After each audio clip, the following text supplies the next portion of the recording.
So hi everyone. If anyone ends up watching this, I am here with Ken Wells, who is a instructor on the Udemy.com platform, which is I think the biggest online platform for courses, or I should say the biggest place for online courses. And Udemy has, I think, over 9 million students. And Ken Wells has well, I'll let him introduce himself, but he's making a living teaching courses on Udemy. And so we're here to ask him some questions. Me and my friend Adam is here to ask him some questions about how he's making it work. So Ken, thanks for being here. Yeah, well, thank you so much for having me. Yeah, my journey on Udemy started in June of last year. And really, only? So it's been less than a year? Yep. I didn't realize that. Okay. So there was a substantial amount of work in the beginning. Yeah. I scaled it much faster than what I've seen, other instructors that I've been in contact with. Yeah. So yeah, I mean, I'm happy to answer any questions that you guys have. So yeah, I guess the first one is just to give us a sense of your track record on Udemy. How many students you have, how many courses you have, that kind of thing. Sure. So right now I have 10 courses that are live. Mm-hmm. I have 2 that are about to go live next month. Mm-hmm. And I also have, right now I have about almost 26,000 students in 157 countries. Wow. Yeah. Yeah. And if it's okay, I'm just going to share your course page. Sure. Oh, I guess I have 11 courses. 11 courses. Yeah. Yeah. Yeah. You kind of lose track. Just forgot one. Create a bunch. Yeah. So that's cool. Best-selling Udemy. So this is your title, I guess, on Udemy. Yep. Okay. And then this is kind of your normal or your course profile page. You got it. Kind of bolding the some of the keywords that you want people to know your courses about.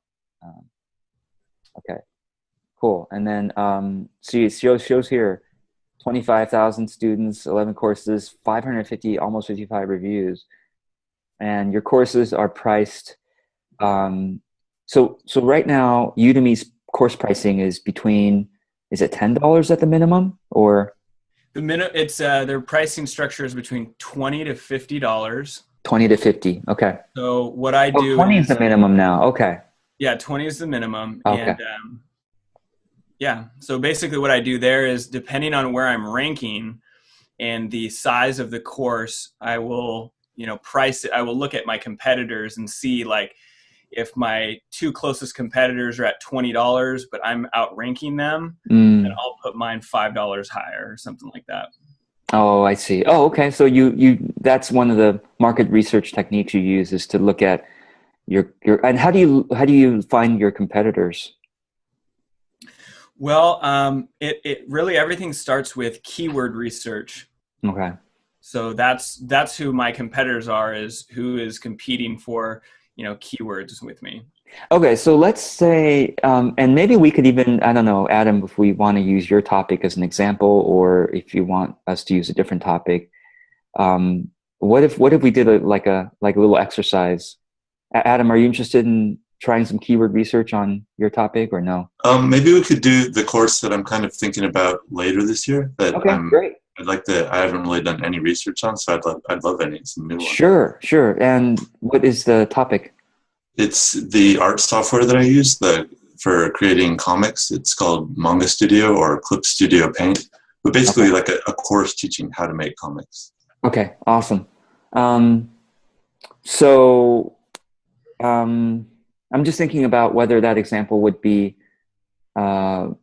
useful for everyone, or for myself and maybe a few others who might be watching this. No, we can use a more general topic. Definitely. Yeah, let's use a general topic. Or maybe, Ken, do you have a topic that you're going to be working on? I really don't have any in mind, because I've already created some courses that, Okay, so let me use an example then. Let's say that I'm a relationship coach. Okay. And I'm wanting to create a course on how to have better, relationship with your partner. Right. So what I would do is I would go to an incognito window Oh, for. interesting. And why incognito? Oh, for Chrome. Yeah. Oh, so you're gonna okay. Let's just say I'm not going to use incognito. I'm just going to use this window. Sure. I mean, I don't know how that is on other browsers, but it's just simply because, obviously your search results are skewed based on your personal browsing history. Yeah. Okay. Let me actually do share an incognito window then. That might be easier to okay. So I'm just going to share this screen, which is an incognito window. Cool. And what I would do is I usually just go to udemy.com and I would have like another doc open, like a Google Doc or whatever. Right. And first thing I would do is like right here in this search bar, I would just start by typing like a single letter. Like let's say it's relationships, right? So I would type in an R and then an E. Okay, and then I'm looking in this drop-down menu, and I don't see anything yet. So now put in an L. And we have relationships. So even though that's not like, it's still pretty general, I'm going to take those two keywords, relationships and relationship. Now the order that they appear in is based on how much they're searched. All those ones that say, you see the little icon with the page and it says course on the far right. I don't pay attention to any of that stuff, just those keywords above. Oh, okay, just these, yeah. So I would put those three, relationships, relationship, and relationship building, and I would put them in that order on a Google Doc. Oh, okay. Yeah. So now put in another A. Mm-hmm. Okay, and still nothing new. Yeah. So then a T.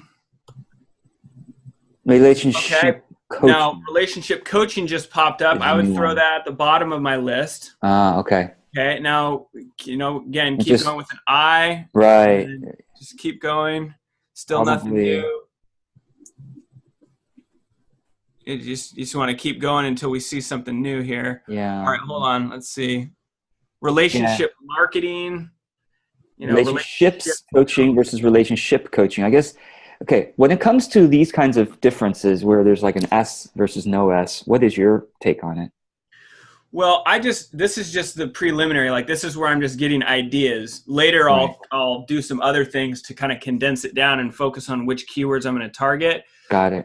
It's just giving me ideas. So I just kind of like type out relationships one letter at a time like that. Yeah. Let me actually, you know what I'm going to do? I'm actually going to start a Google spreadsheet and I'm going to, just as an actual exercise, share my screen so that you can see everything. Okay, so we had relationship building.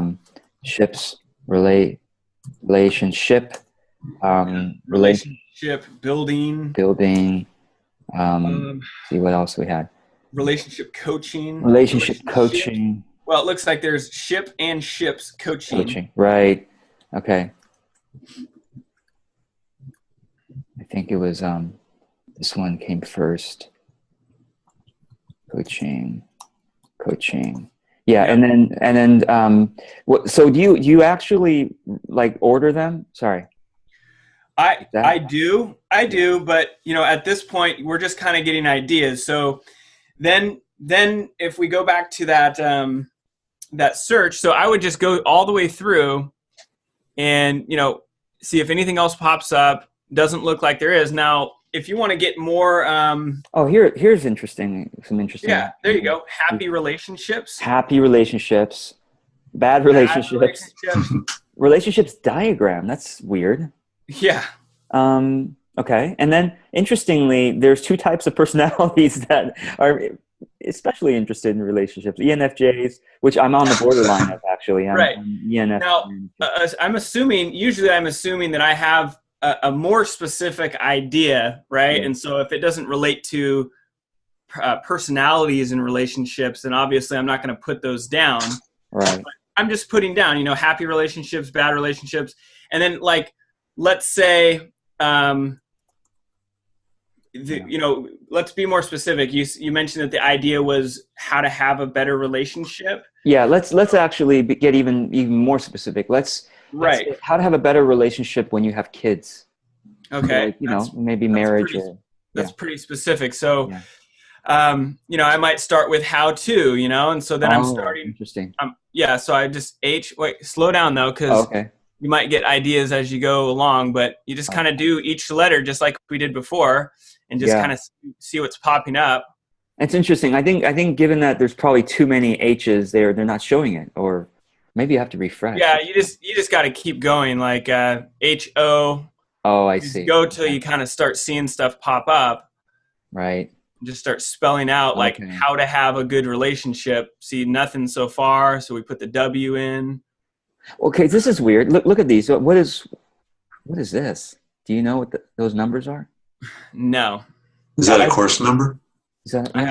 Honestly, I have no idea what that is. Okay, it's weird. Maybe it's a Udemy bug. Maybe they're showing us how many people are searching it. Yeah.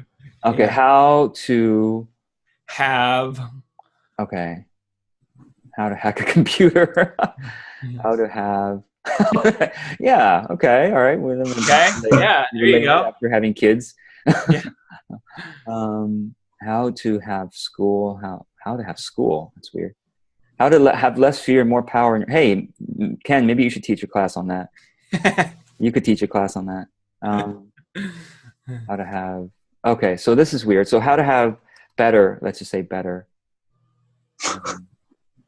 Yeah, apparently people are really interested in that first one. Yeah. I don't think this is just on Udemy. Okay, how I became much more productive and how you can too. That's interesting. Right. You can do that too, Ken. Write that down. How top start can have avoid business. Okay. I think a good course title would be How to Have Fun Sex, because that's clearly near the top. Yeah. Well, this also is helping you to, maybe refine your idea. Like, for example, if you look midway down through the list, it says how to be a better lover. Right. So maybe you started off with this idea that you're going to help people have a better relationships. Mm-hmm. And you decide based on this, you say, well, maybe I can focus this on just how to help someone become be a better lover as an example. And then also how to be better loved. Isn't that interesting, right? Right. So I kind of use these to help me define my idea, and I'm just kind of putting everything down. Yeah. So how to be a better loved. Oh, that's probably just a typo. That's weird. Okay. So all right, let's say that we've done these keyword research, and we've kind of tried different questions or different. Yeah. So you go through and you think of, what do people type in? Like it's how to ... in relation to whatever your thing is. Right. How to, parenting. Yeah. Got it. Techniques, parenting techniques or relationship skills or relationship techniques. And you just find the most relevant keywords that are showing up in the list. Yeah. And you make a list of those. Once you kind of define which ones most fit what you're trying to do, then I head over to Google Keyword Planner. Ah, okay. And this is really the litmus test. So then I start plugging those words into the Keyword Planner. Right. Now, let me ask you this: Do you ever click on any of these and look at what courses are available? Sure. Okay. So if I click on parenting, for example. Parenting. Okay. So let me log into Google Keyword Planner here while we're doing this. Okay. So, but what I'm hearing you say is you don't do this next. That's not your process. Is to look at the courses that are on there. You don't do that next. You actually go to Keyword Planner next. I do the keywords first. Okay. So I'm just going to once I have my keywords targeted, then I go look at the competition on Udemy for those specific keywords. Okay. So I'm obviously we don't have a lot of time, so I'm just going to speed up the process and I'm just going to pick a random one that seems good. Okay. So in the Keyword Planner, obviously in this video, I'm not going to teach people how to use Keyword Planner, but I'm just going to say relationship. happy relationships, you know. Okay. Yeah, but see, I mean, even though it's on Udemy, you know, if you look at the search results here, I mean, it's 170. Yeah. Yeah. So, What is your litmus test for what would you go for in terms of numbers on the well, advertising? I mean, I look at the ones that are the most targeted, but you know, it's gotta have at least, you know, a few thousand A few thousand, yeah. to even be considered. Yeah, I'm gonna just say I'm just gonna go down and quickly pick one from the list here.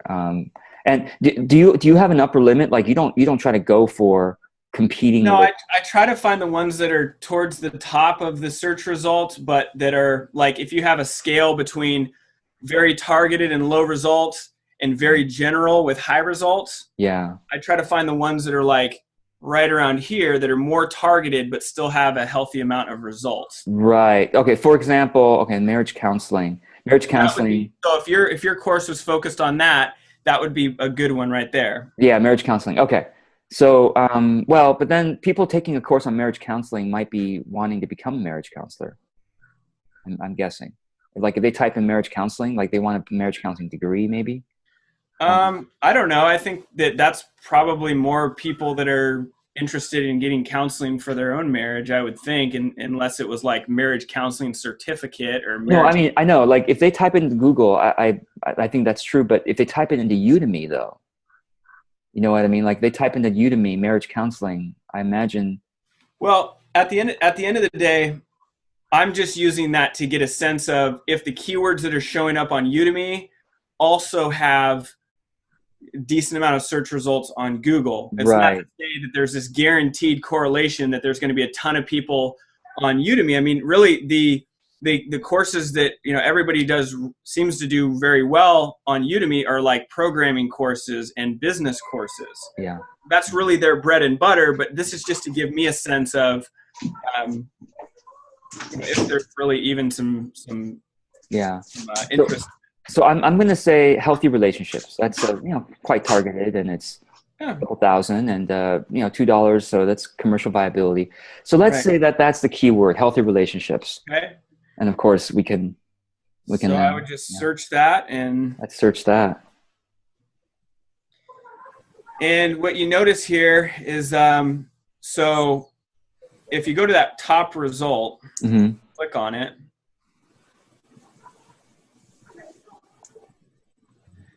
They have 2,300 students and 32 ratings. Okay. So they have a little bit of traction. Okay. It doesn't mean that you can't beat them, but those 32 ratings, you know, you're not going to be number one overnight if you're competing with this person. Now, there's some things you can do with keywords to be more relevant. Like, for example, they started their title with build. Right. Whereas I would probably start it with the keywords of healthy relationships and then put a colon. Right. And then put some things after that. Now, what is Udemy probably doesn't reveal this, but what is your feeling of what is most important in the search results on Udemy? Well, it's keyword relevance, which is again putting it at the beginning, but that alone won't get it to that alone is not going to help you beat that top. Yeah, because like for example, codependent no more has nothing. I mean, there's no keyword. Well, okay. So one little side note. So Udemy keeps testing a lot of different things. So it's not a perfect, you know. And look, I even show up on the first page even for an anger management course. Oh, you do? Oh, there it is. Oh, hey, you are. That's not even one that I'm trying. I'm not even trying for that keyword. Yeah. So why do you show up here? What do you think? Honestly, maybe because the course has a lot of students and it's got, you know, it's very well rated. There's probably a lot of minutes consumed for that course. It does have the word better relationships. If you look in the subtitle there. Oh, there it is. Yep. Okay. So that's part of the reason. Okay. So what Udemy is looking at is, yes, you want to do things from an SEO perspective of, you know, putting your keyword at the beginning of the title. If you want to, you know, if you look at my title and subtitle here, so anger management was the main keyword. So that shows up first. Yeah. How to control anger was the second thing that I wanted. Oh, I see. Got it. Right. And then better relationships was one of them, and then reduce stress was another. I see. I see. So if I type in reduce stress, maybe you'll come up. We'll see. We'll see. Yeah, well, there he goes. Oh, number 2. Wow. Both of my courses show up. Number 1. That's awesome. That's really good. Okay. So what do you do next? Now that let's say we picked a title and a subtitle. What's your next step? So once we've identified so my strategy is always to rank high and let Udemy carry the brunt of the marketing for these courses. Yeah. Right. I don't do a lot of outside marketing. So everything that I do is about getting these to rank as high as possible. Got it. Mm-hmm. So what I would do next is... What else do you do? Yeah. What else do you do to get them ranked high as possible? Well, another factor that Udemy looks at is enrollments. Now, here's where a lot of people, especially when they're starting out, they're so afraid to give their course away for free because they're afraid that, like, if they give it away for free, then nobody's going to buy it. Right. And the reality is that's not the case. We have to always remember that the internet is a very, very big place. So I give out a lot of free coupons. I have a virtual assistant that has a schedule where she's constantly giving out free coupons. Now, I have her do it. Where do you offer them? Yeah, where do you offer the free coupons? Facebook groups.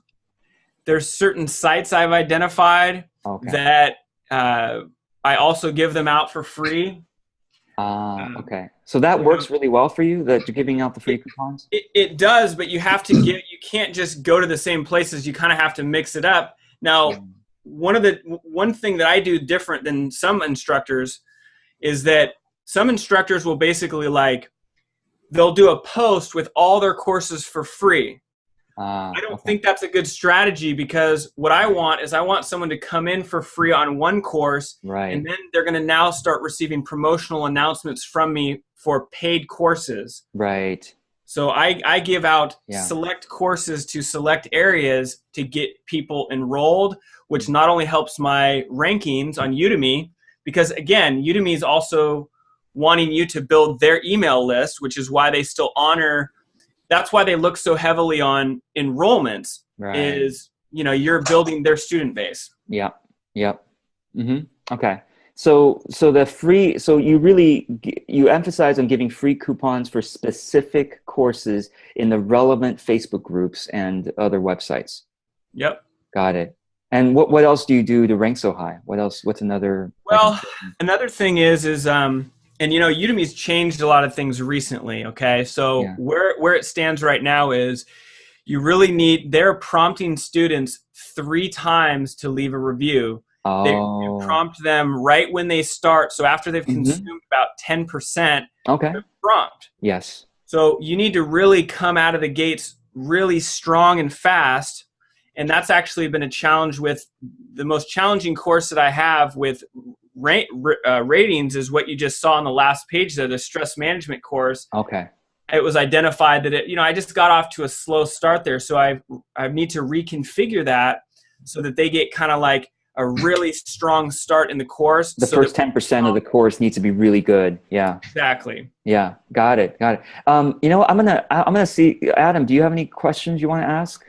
The only question that I thought of beforehand was essentially, like, what is the benefit of selling through Udemy as opposed to through your own website, and is that exclusive? Like, if you put something on Udemy, like, are you limited to just Udemy? Is it exclusive there? It's excellent questions.